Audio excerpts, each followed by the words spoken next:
Hello दोस्तों, welcome to online education planet. तो आज हम करेंगे एचटेट पीजीटी 2020 के जो हमारा कॉमन सेक्शन होता है उसके मैथ्स का सॉल्यूशन। ठीक है, तो बहुत ही इजी तरीके से हम ये सीरीज़ जो है करने की कोशिश करेंगे। कम से कम फॉर्मूला का यूज़ करेंगे। आप वीडियो के लास्ट तक बने रहना, बहुत ही इजी तरीके से आप देख लेना। ये 10 नंबर जो आपके देखो, एक नंबर भी आपको पास और फेल करा सकता है। तो मैथ्स, रीजनिंग इस तरह के सब्जेक्ट होते हैं आपके, यानी उसमें आप जो है फुल मार्क्स ला सकते हो। ठीक है, तो इसके लिए हमारा प्रीवियस ईयर बहुत ही ज़रूरी है। तो आइए करते हैं पीजीटी 2020 का मैथ सेक्शन। ठीक है, रीजनिंग की मैं एक अलग से वीडियो प्रोवाइड कर दूंगी। इस सेशन के अंतर्गत केवल हम जो है मैथ्स का सॉल्यूशन करेंगे। तो 61 क्वेश्चन देखते हैं। 61 हमारा रीजनिंग है, 62 भी हमारा रीजनिंग है। नेक्स्ट देखते हैं 63 हमारा मैथ का क्वेश्चन है। तो मैथ्स का हम पार्ट करेंगे। ठीक है, देखो इस क्वेश्चन के अंतर्गत हमें क्या दिया है, एक मिनट गाइस।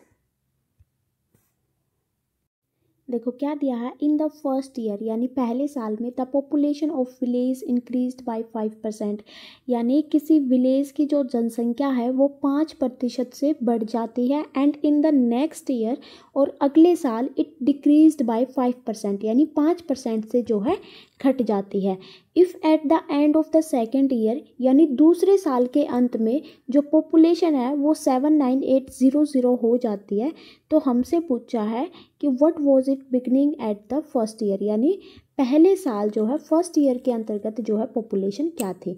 देखो इस तरह के क्वेश्चन जो है हम रेशो मेथड से करेंगे, बहुत ही ईजी होता है। क्या करना है आपको, देखो यहाँ पर दिया है कि 5%, यानी देखो 5% का जब भी साइन हटाते हैं तो नीचे क्या आ जाता है, 100 आ जाता है। ठीक है, तो इसको हम कट कर देते हैं। 5 एकम 5, 5 दूनी 10 और 0, यानी 20/1। देखो क्या होता है, ये हमारी होती है बेस, ये इसे हम बेस मानते हैं यानी आधार मानते हैं। यानी उसकी अगर पॉपुलेशन 20 थी, इन्होंने बोला कि 5% से बढ़ गई, तो हमने ये 5 जो है सिंप्लीफाई कर लिया, तो कितनी बढ़ गई, 20 से 1 बढ़ गई, यानी कितनी हो गई, 21 हो गई।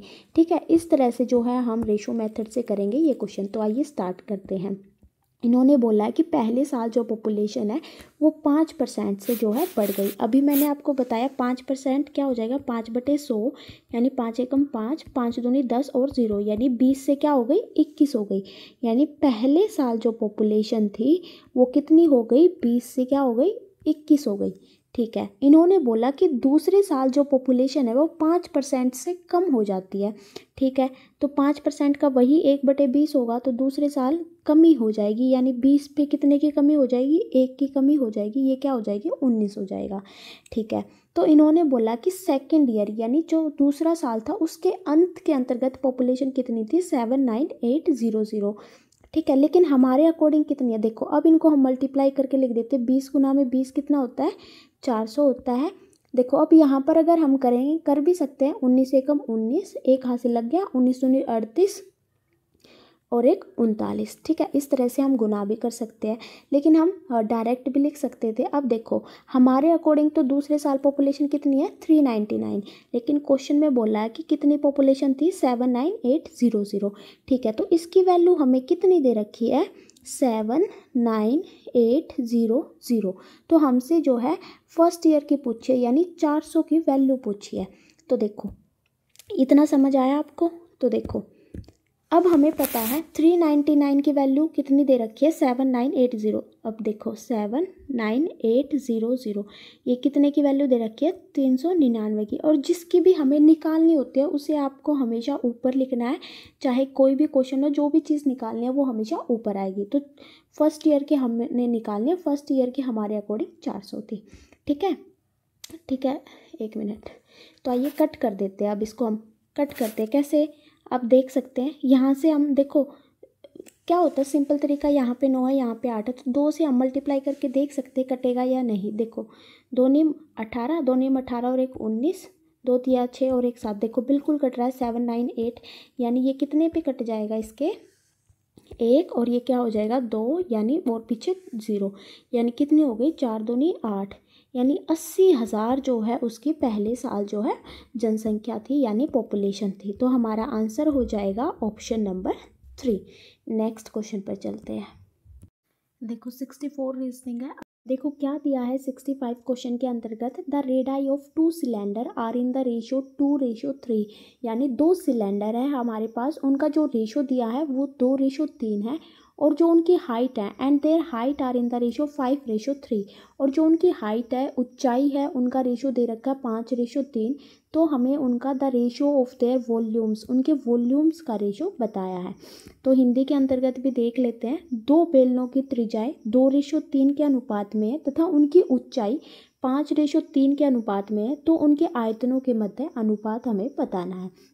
इस तरह के क्वेश्चन कैसे करना है, देखो जो भी चीज़ हमें दी हुई है, सबसे पहले हमें 2 सिलेंडर दे रखे हैं, उनकी जो है रेडियस बता रखी है, कितनी बता रखी है, उनकी रेडियस बता रखी है 2:3, ठीक है। फिर उनके हाइट का रेशो बता रखा है, हाइट कितनी बता रखी है 5:3, ठीक है। अब हमें इनका क्या बताना है, हमें वॉल्यूम बताना है। आपको पता है वॉल्यूम का फॉर्मूला क्या होता है, πr²h, तो दोनों साइड यही होगा πr²h। देखो पाई से पाई तो कट हो जाएगा, ठीक है।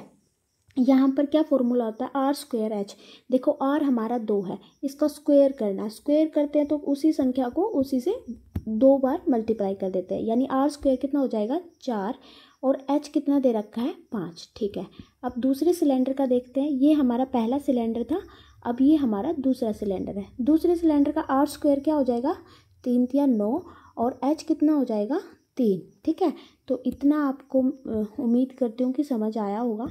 तो यहाँ पर हम मल्टीप्लाई करके देख लेते, 4 पंजे 20 और 9 तिया 27, यानी जो हमारे वॉल्यूम का रेशो आया है वो कितना आया है 20:27, यानी हमारा जो आंसर हो जाएगा वो क्या हो जाएगा ऑप्शन नंबर 2, ठीक है। अब हम देखते हैं नेक्स्ट क्वेश्चन। नेक्स्ट क्वेश्चन 66 अगर आप देखोगे तो रीजनिंग का है, 67 भी आपका रीजनिंग है। अब हम करेंगे 68। तो क्या दिया है 68 क्वेश्चन में, इन एन एग्जामिनेशन, एक परीक्षा में 27% स्टूडेंट फेल्ड इन इंग्लिश, यानी इंग्लिश में जो है 27% बच्चे फेल हो जाते हैं, and 38% failed in science, science में जो है 38% बच्चे फेल हो जाते हैं।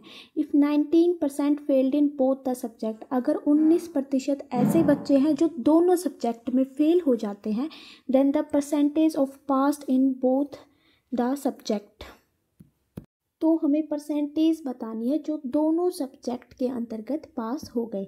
देखो इस तरह के क्वेश्चन कैसे करने हैं आपको, सबसे पहले देखो 27% फेल्ड इन इंग्लिश, जो दिया वो लिख लेते हैं, 27% बच्चे जो है इंग्लिश के अंतर्गत फेल हो जाते हैं। Then 38% failed in science, science के अंतर्गत जो है 38% बच्चे जो है फेल हो जाते हैं, और दोनों सब्जेक्ट यानी बोथ के अंतर्गत जो है हमारे 19% बच्चे जो है फेल हो जाते हैं। तो हमें यहाँ पर बताना है कि कितने प्रतिशत बच्चे हैं जो दोनों सब्जेक्ट में यानी बोथ सब्जेक्ट में पास हो गए, कैसे निकालना है। अब देखो कोई भी चीज़ होती है वो अपने आप में 100% होता है, यानी कोई भी नंबर अपने आप में क्या होता है 100% होता है। अब देखो यहाँ पर सारे फेल दिए हैं, अगर इनको हम माइनस कर देते हैं तो वहाँ पर हमारे पास का पता चल जाएगा। अब देखो इंग्लिश में कितने फेल हुए 27 फेल हुए, ठीक है 27%। साइंस में कितने फेल हुए प्लस कर देते हैं 38%। लेकिन देखो बोथ में जो है इंग्लिश के भी काउंट हो गए और साइंस के भी काउंट हो गए, यानी 2 बार काउंट हो गए, इसलिए हमें इसको क्या करना पड़ेगा माइनस करना पड़ेगा। तो 19% को हम माइनस कर देते हैं, तो यहाँ से हमें क्या पता चल जाएगा कि कितने बच्चे टोटल जो है फेल हुए हैं। देखो इन दोनों को प्लस करते हैं, 8 और 7 15, 3 2 5 और 1 6, इसमें से 19 घटाते तो कितना आ जाएगा, 15 में से 9 गए 6, 5 में से 1 गया 4, यानी इतने बच्चे यानी 46% बच्चे जो है दोनों सब्जेक्ट के अंतर्गत फेल हो जाते हैं।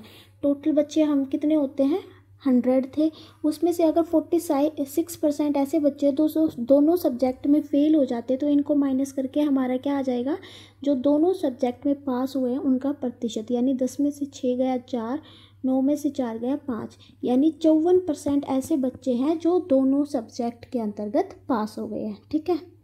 तो हमारा आंसर क्या हो जाएगा 54%, यानी ऑप्शन नंबर 2 जो है हमारा आंसर हो जाएगा, ठीक है। 69 क्वेश्चन रीजनिंग है, अब हम करेंगे 70 क्वेश्चन, ठीक है। देखो क्या दिया है 70 क्वेश्चन में, a man rows upstream 13 kilometre and downstream 28 kilometre. देखो अपस्ट्रीम और डाउनस्ट्रीम के बारे में एक बार हम समझ लेते हैं। अपस्ट्रीम क्या होता है, एक मिनट गाइस, यहाँ पे हम समझ लेते हैं एक बार। अपस्ट्रीम, अपस्ट्रीम क्या होता है, धारा के विपरीत दिशा में। फॉर एग्जांपल ये पानी है और इसकी धारा जो है, मतलब इसका जो पानी का प्रवाह है वो इस साइड है, ठीक है। और जो बोट है, मान लेते हैं ये एक बोट है, ठीक है, और वो किस साइड जा रही है, इस साइड जा रही है, तो ये हमारा होता है अपस्ट्रीम। और डाउनस्ट्रीम क्या होता है, डाउनस्ट्रीम यानी धारा की दिशा के अंतर्गत, यानी पानी जो है इसी डायरेक्शन में फ्लो हो रहा है और बोट भी हमारी जो है इसी डायरेक्शन में जा रही है, तो ये हमारा होता है अपस्ट्रीम और डाउनस्ट्रीम। अपस्ट्रीम को बोलते हैं धारा के विपरीत दिशा में और डाउनस्ट्रीम बोलते हैं हम धारा की दिशा के अंतर्गत, ठीक है। एक बात और, यहाँ पर जो हमारा पानी है, ठीक है, इस पानी को, पानी की स्पीड को हम बोलते हैं y किलोमीटर पर आवर, और ये बोट होता है, बोट को हम बोलते हैं x किलोमीटर पर आवर। अभी मैं आपको लिखवा देती हूँ अच्छे से, सिर्फ आपको डाउनस्ट्रीम और अपस्ट्रीम समझाना था। A man row upstream 13 kilometre and downstream 28 kilometre taking 5 hour each time. यानी एक आदमी है जो धारा की विपरीत दिशा में 13 किलोमीटर और धारा की दिशा में 28 किलोमीटर जाता है, और प्रत्येक मतलब प्रत्येक जितनी बार भी जाता है वो हर बार 5 घंटे का समय लेता है। तो हमें यहाँ पर पानी की गति बतानी है। तो देखो इस पे पहले आपको कुछ कंसेप्ट समझने होंगे।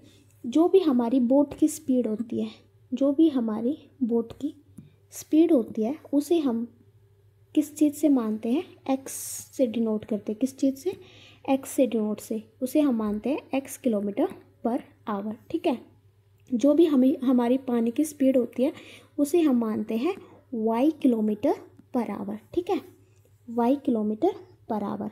उसके बाद जो है डाउनस्ट्रीम, डाउनस्ट्रीम हम कैसे निकालते हैं, यानी धारा की दिशा के अंतर्गत। मैं डी लिख देती हूँ, खाली नहीं पूरा लिख देती हूँ क्योंकि समझ आना बहुत ज़रूरी है। यानी ये क्या होता है हमारा डाउनस्ट्रीम। डाउनस्ट्रीम हम कैसे निकालते हैं, एक्स प्लस वाई, ठीक है। और अपस्ट्रीम, अपस्ट्रीम कैसे निकालते हैं हम, एक्स माइनस वाई। ये क्यों हुआ है, देखो डाउनस्ट्रीम के अंतर्गत मैंने बताया, यानी मान लेते हैं ये पानी है, पानी का फ्लो भी उस साइड होता है और बोट भी हमारी उस साइड उसी साइड जाती है। जिस दिशा में हमारा पानी का बहाव होता है उसी दिशा में हमारी जो है बोट जाती है। अब देखो ये दोनों चलेगी तो यहाँ पर डाउनस्ट्रीम के अंतर्गत जो बोट है जल्दी जाएगी, इसलिए यहाँ पर हम स्पीड को माइनस कर देते हैं। लेकिन जब पानी विपरीत दिशा में और बोट इस दिशा में, तो फोर्स लगती है ना, बल लगता है ना दूसरी साइड जाने में। आप हवा का एग्जांपल ले सकते हो। जब भी हवा चलती है, जिस साइड हम जा रहे होते हैं, अगर उसके अपोजिट में चलती है तो थोड़ा सी पावर लगती है। तो इसी तरह से यहाँ पर माइनस हो जाता है। और अगर एक्स की वैल्यू निकालनी है तो क्या फॉर्मूला होता है, डाउनस्ट्रीम जमा में अपस्ट्रीम बटे में 2। और अगर y की वैल्यू निकालनी है तो क्या होगा, डाउनस्ट्रीम माइनस में अपस्ट्रीम बटे में 2। देखो क्वेश्चन करेंगे तब आपको अच्छे से समझ में आएगा। इस क्वेश्चन में हमें दिया था कि एक आदमी जो है धारा के विपरीत दिशा में 13 किलोमीटर और धारा की दिशा में 28 किलोमीटर प्रत्येक 5 घंटे में जाता है। यानी यहाँ पर हमें क्या क्या दे रखा है, यहाँ पर हमें डिस्टेंस दे रखा है और टाइम दे रखा है। तो आपको पता है स्पीड यहाँ से हम निकाल लेंगे।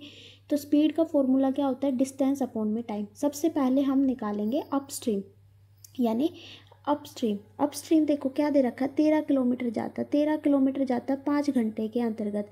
तो यहाँ पर हमें अपस्ट्रीम की स्पीड आ जाएगी। तो यहाँ पर ये 13 किलोमीटर पर आवर, ठीक है। फिर हम यहाँ पर निकालेंगे डाउनस्ट्रीम। डाउनस्ट्रीम कितना दे रखा है, 28 किलोमीटर जाता है 5 घंटे के अंतर्गत। तो यहाँ पर हमारी डाउनस्ट्रीम की स्पीड आ गई। तो यहाँ पर हमें निकालना है वाटर की स्पीड। वाटर की स्पीड कैसे निकलती है, मैंने बताई थी y किलोमीटर, यानी y की वैल्यू निकालनी है। y की वैल्यू क्या होता है, d माइनस यू बटे में 2। मूल्य पे पुट कर देते हैं, y क्या था, d माइनस यू बटे में 2। d कितना है हमारा 28 बटे में 5 माइनस यू कितना है 13 बटे में 5 बटे में क्या हो गया 2। अब देखो यहाँ पर हम माइनस कर देते हैं, बिल्कुल सेम टू सेम। 28 में से 13 जाएंगे तो कितना हो जाएगा, 8 में से 3 गया 5, 2 में से 1 गया 1 बटे में 5 और बटे में कितना है 2। तो 5 दिए 15। तो यहाँ पर हमारी कितनी आ गई, y की स्पीड 3/2 किलोमीटर पर आवर। अब इसको हम सिंप्लीफाई कर लेते हैं, 2 एकम 2, 1 सही 1/2 किलोमीटर पर आवर जो है पानी की स्पीड हो गई, यानी y की स्पीड। आइए ऑप्शन देखते हैं, ऑप्शन क्या दिया है, यानी हमारा जो आंसर हो जाएगा वो क्या हो जाएगा, ऑप्शन नंबर फर्स्ट। ठीक है, एक बार वीडियो को रिपीट कर लेना, बिल्कुल क्लियर हो जाएगा आपका ये क्वेश्चन। देखो एक बार करने में थोड़ी सी डिफ़िकल्टी आती है, लेकिन बार बार अगर आप प्रैक्टिस करोगे तो आपका जो है आसानी से क्वेश्चन हो जाएगा। नेक्स्ट पर चलते हैं, नेक्स्ट देखते हैं क्या है। 71 क्वेश्चन देखते हैं। If Shyam rights down all the integers from 1 to 100 then how many times does he write 3। यानी यदि श्याम जो है 1 से लेकर 100 तक सभी इंटीजर्स लिखता है तो वो कितनी बार जो है 3 को लिखेगा। देखो आपको याद रखना, जीरो के अलावा जितने भी इंटीजर्स है वो जो है सारे 20 टाइम्स आएंगे। ठीक है, फैक्ट है, याद कर लेना। ठीक है, ऑप्शन नंबर 3 जो है हमारा आंसर हो जाएगा। अगर करके देखोगे एग्ज़ाम में तो बहुत टाइम लगेगा, इसलिए कुछ चीज़ें याद करना भी ज़रूरी होती है। नेक्स्ट क्वेश्चन पर चलते हैं। नेक्स्ट हमारा 72 रीजनिंग है, 73 रीजनिंग है। अब हम करेंगे 74 क्वेश्चन। देखो अब हम देखते हैं 74 क्वेश्चन।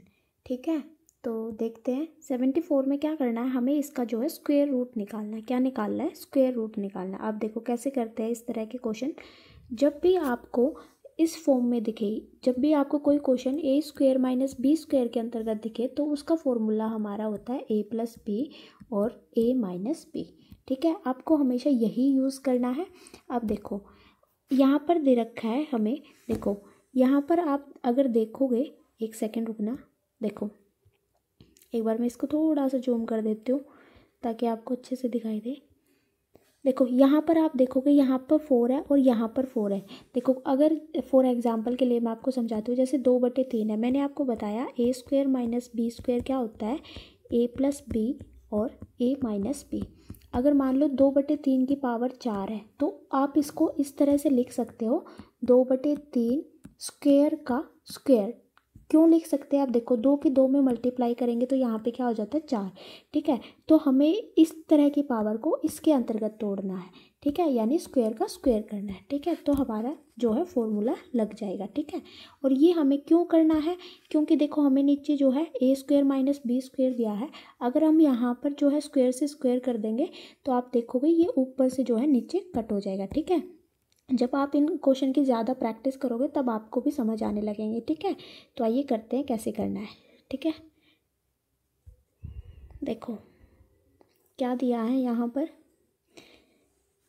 आप देखोगे इसको हमें खोलना है। देखो 1 सही 3/4 को हम कैसे लिख सकते हैं, स्क्वायर का स्क्वायर, माइनस 2 सही 1/3 स्क्वायर का स्क्वायर। ठीक है, और नीचे हमारा क्या हो जाएगा, सेम टू सेम 1 सही 3/4 का स्क्वायर माइनस 2 सही 1/3 का स्क्वायर। तो ऊपर वाले में हम फॉर्मूला लगाएंगे, यहाँ पर क्या दिया हुआ है, a² माइनस का b²। तो क्या फॉर्मूला होता है, a+b और a - b। तो देखते हैं, आइए फॉर्मूला लगाते हैं अब हम यहाँ पर अपना। देखो क्या होगा, 1 सही 3/4 स्क्वायर, यानी एक में लिखेंगे हम a+b और एक बार हम लिखेंगे a - b। क्या लिखेंगे, a - b, यानी 1 सही 3/4 का स्क्वायर माइनस 2 सही 1/3 का स्क्वायर।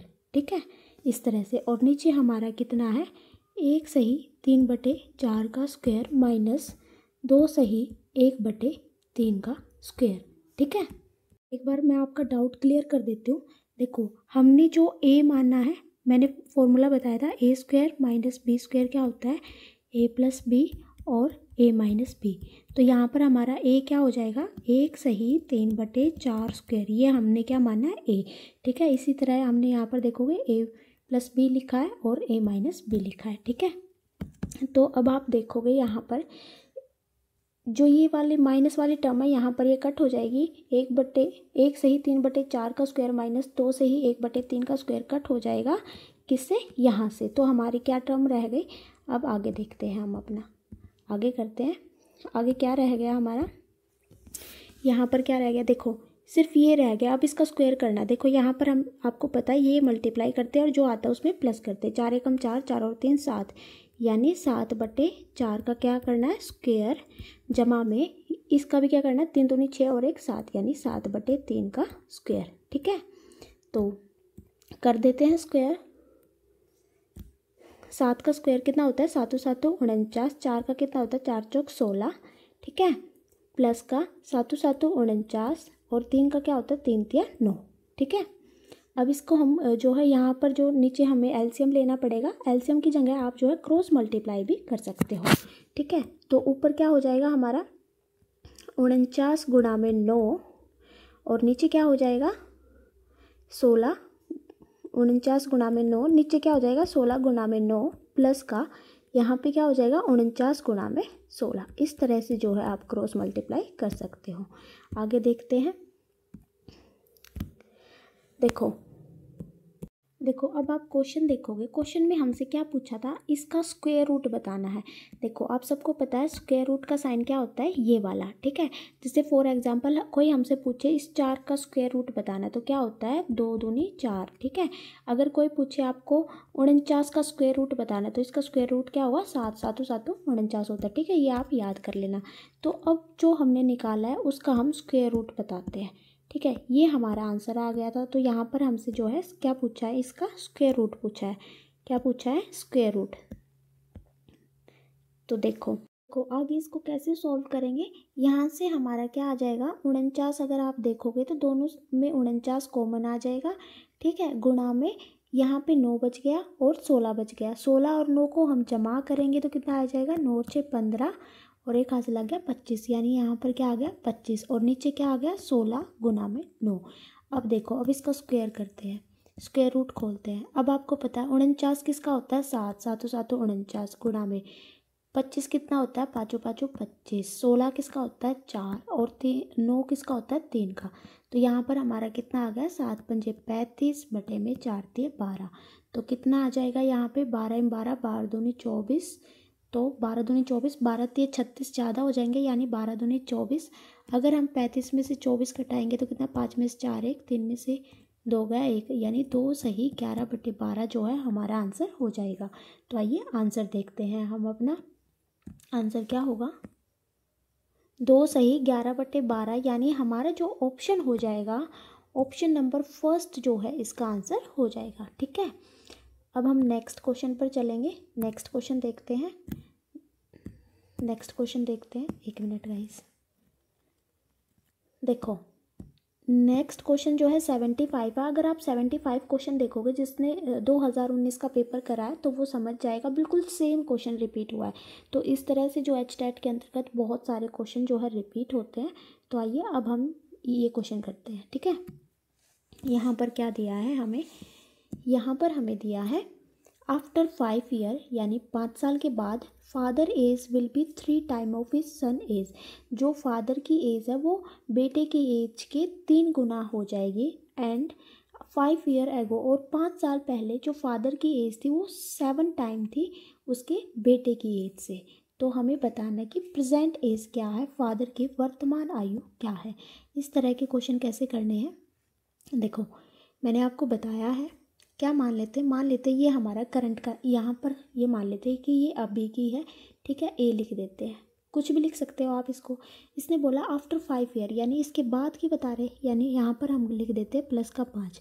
आफ्टर 5 ईयर जो फादर की एज है, तो यहाँ पर हम फादर और ये सॉन क्या दे रखा कि 5 साल बाद, ठीक है, फादर की एज जो है 3 टाइम हो जाएगी सन्स की एज से। यानी अगर बेटा 1 साल है तो फादर 3 गुना हो जाएगा, यानी फादर कितना हो जाएगा 3 हो जाएगा, ठीक है। और बेटा कितना हो जाएगा 1 हो जाएगा, ठीक है। तो 3:1 हो गया। फिर इन्होंने दिया है 5 ईयर एगो, यानी 5 साल पहले, यानी अभी से जो है 5 साल पहले की बात कर रहे हैं तो -5 कर देंगे, ठीक है। द फादर एज वो 7 टाइम, यानी फादर जो है 7 टाइम हो जाएगा बेटे के 1 के गुना। अगर बेटा 1 है तो फादर कितना हो जाएगा 7 गुना हो जाएगा, इसलिए यहाँ पर हमने जो है 7 लिखा है, ठीक है। अब देखो एक चीज़ आप बताओगे, अगर आज आप में और आपके पिताजी में यानी फादर के अंतर्गत अगर 20 साल का गैप है तो आप देखोगे अगर आप 5 साल भी बाद भी बात करोगे तो वहाँ पर भी 20 साल का गैप रहेगा। यानी जो एज में डिफरेंस रहता है वो क्या रहता है, सेम रहता है। ये नहीं कि अगर आप 4 साल बाद देखोगे तो गैप जो है कम हो जाएगा। तो इसी तरह से मैं यहाँ पर आपको बताना चाहती हूँ कि यहाँ पर जो रेशो होता है वो सेम होता है। देखो यहाँ पर कितना फ़र्क है, 3 में से 1 गया 2 का फ़र्क है।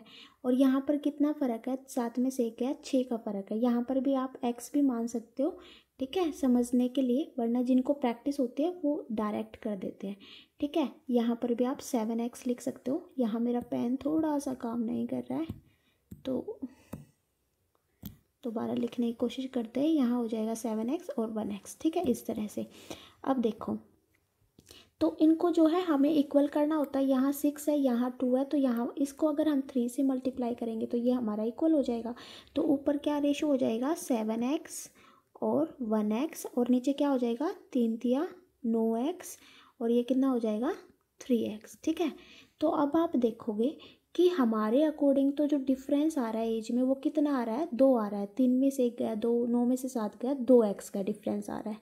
लेकिन क्वेश्चन के अकॉर्डिंग कितना है, 10 साल का, यानी 5 साल पहले की बात की है और 5 साल बाद की बात की है। तो हमारे अकॉर्डिंग डिफरेंस कितना है, 2 साल, और 2 साल, और क्वेश्चन के अकॉर्डिंग कितना है, 10 साल। तो यहाँ से हमारी x की वैल्यू आ जाएगी कितनी, 5 आ जाएगी। x की वैल्यू कितनी आ जाएगी, 5 आ जाएगी। अब हम अपना क्वेश्चन इजी तरीके से कर सकते हैं। अब हमारे पास x की वैल्यू हमें पता चल गई, 5 आ गई है। तो हमसे पूछा कि फादर की एज कितनी है। अब देखो फादर का कितना था, 7x, यानी क्या हो जाएगा, 7x की वैल्यू कितनी आई थी, 5, यानी 7 पंजे 35। लेकिन इन्होंने प्रेजेंट एज पूछी है, ये तो 5 साल पहले की बता रहे हैं, तो 5 साल बाद की बताएंगे तो इसमें 5 जो है प्लस कर देंगे तो आंसर कितना हो जाएगा, 40, यानी आंसर कितना हो जाएगा, ऑप्शन नंबर फर्स्ट। 76 क्वेश्चन जो है रीजनिंग का क्वेश्चन है। नेक्स्ट क्वेश्चन पर चलते हैं। नेक्स्ट क्वेश्चन है, देखो 77 क्वेश्चन में क्या दिया है, 2 taps A and B would fill a tank completely in 30 minute and 36 minute. यानी 2 टैप है A और B। A जो है 30 मिनट में जो है भर देता है एक खाली टैंक को, और B जो है 36 मिनट में उस टैंक को भर देता है, ठीक है। बोथ टैप बीइंग क्या दिया है, बोथ टैप्स बीइंग ओपनड, यानी दोनों टैंकों को जो है खोल दिया जाता है। Find when the tap A must be turned off so that the tank must be just filled in 18 minutes। यानी अब नल A को कब बंद करना चाहिए ताकि टंकी जो है 18 मिनट में एकदम से भर जाए। देखो इस क्वेश्चन में समझने का क्या है, इस क्वेश्चन में क्या दिया गया है कि एक टैंक है जिसमें A और B है, 2 है A और B टैंक। A जो है 30 मिनट में भरता है, तो यहाँ पर हम लिख लेते हैं A कितनी देर में भरता है, 30 मिनट के अंतर्गत भरता है, तो हम साथ के साथ लिख लेते हैं। यानी इन्होंने बोला A टैंक जो है 30 मिनट में भरता है, ठीक है। फिर जो B टैंक है वो 36 मिनट में भरता है। तो इन्होंने पूछा है कि अगर दोनों टैप को अगर हम खोल दें तो पूरा टैंक जो है 18 मिनट में भर जाता है, लेकिन उससे पहले जो है A टैंक बंद कर दिया जाता है। तो हमें बताना कि A टैंक कब बंद करना है, कर दिया था, ठीक है। तो अब देखो इस तरह के क्वेश्चन, सबसे पहले हम इनका एलसीएम लेते हैं, 30 और 36 का एलसीएम लेते हैं। तो क्या आता है 30 और 36 का एलसीएम, देखो 30 और 36, 6 पंजे 30, 6 चिक 36। तो ये अब 6 पंजे 30, 30 चिका कितना होता है 180, यानी इनका जो एलसीएम आएगा वो कितना आ जाएगा हमारा 180, ठीक है। अब यहाँ पर इस पे जो है डिवाइड करके लिखते हैं, तो ये कितने पे जाएगा, 30 छिक्का 118 और 36 पंजे 180 होता है, ठीक है। अब इन्होंने बोला कि टैंक जो है 18 मिनट में भर देता है। देखो यहाँ पर सिर्फ आपको कॉमन सेंस की यूज़ करनी है। टैंक जो है 18 मिनट में भर देता है, ठीक है। जो A टैंक है वो बीच में बंद कर दिया जाता है, हमें बताना है कि कब बंद कर दिया था। तो इसका मतलब क्या हुआ, जो B टैंक था, जो B टैप था, सॉरी, जो B नल था वो जो है पूरे टाइम चला है 18 मिनट। तो B जो है 1 मिनट में 5 भरता है, यहाँ पर हम B का लिख लेते हैं। B जो है 1 मिनट में 5 भरता है, तो 18 मिनट में वो कितना भरेगा, 18 पंजे कितना होता है 90 होता है, ठीक है। तो 18 पंजे 90। अब हम टोटल, ये हमारा जो 180 आता है ये हमारा टोटल वर्क आता है, यानी इतना काम करना है। ठीक है, तो बी ने 90 तो भर दिया, तो बचा कितना, 180 में से 90 जाएंगे तो कितना बच गया, 90। यानी 90 किसको भरना है, ए को भरना है। किसको भरना है, ए को भरना है। ए 1 मिनट में कितना बढ़ता है, 6 बढ़ता है। तो यहाँ से हमें पता चल जाएगा कि ए जो है कितने टाइम तक चला। तो यहाँ पे जो निकाल लेते हैं, 6 कम 6, 9 में से 6 गए 3, 6 पंजे 30, यानी जो ए का समय है वो कितना है, 15 मिनट है। यानी आफ्टर 15 मिनट जो है ए टैंक को बंद कर दिया जाता है। ठीक है, नेक्स्ट क्वेश्चन पर चलते हैं। नेक्स्ट क्वेश्चन देखते हैं।